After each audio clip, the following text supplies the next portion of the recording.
ભાભરમાં છેલ્લા કેટલાય સમયથી સ્ટેટ હાઈવે પર દબાણ હટાવવાની વહીવટી તંત્ર દ્વારા કાર્યવાહી કરવામાં આવશે તેવી ચર્ચા થઈ રહી છે।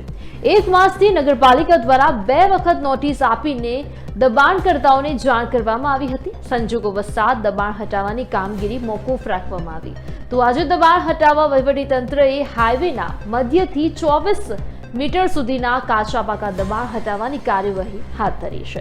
ઝુંબેશ હાથ ધરવામાં આવી છે તો એની અંદર 18 કે 24 મીટર કેટલું હટાવવાનું છે?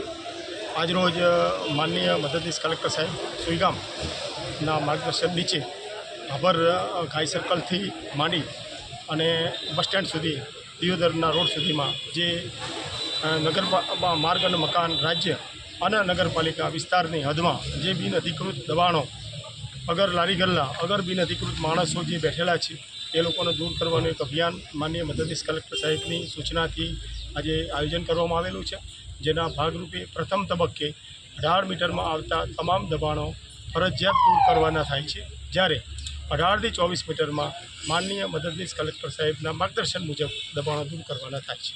સાહેબ, જે આ લારી ગલ્લા હટાવવાના છે તો એમના માટે બીજી કોઈ વ્યવસ્થા કરવામાં આવેલી છે? હા, આ ટેમ્પરરી જે માણસો છે, લારી ગલ્લાવાળા હોય, ફેરિયાઓ હોય, ફળફળાદીના માણસો હોય, એના માટે નગરપાલિકાના ખાડિયા વિસ્તારમાં જે મકાનો બિલ્ડિંગો બનાવેલા છે ત્યાં જે ઓટલા બજાર છે ત્યાં શિફ્ટિંગ કરવાનું આયોજન છે।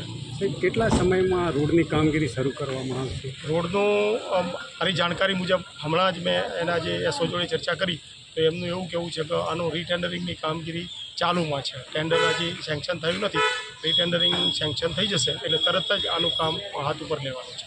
સાહેબ, 18 થી 24માં કોઈ સરકારી સંસ્થાઓના દબાણો આવતા હશે તો એમના પર શું કાર્યવાહી? એ જરાક સાહેબ એમની રીતે નિર્ણય કરશે। અમારા માનનીય મદદનીશ કલેક્ટર સાહેબ જ્યારે ઉપસ્થિત થશે તો સર એનો નિર્ણય કરશે।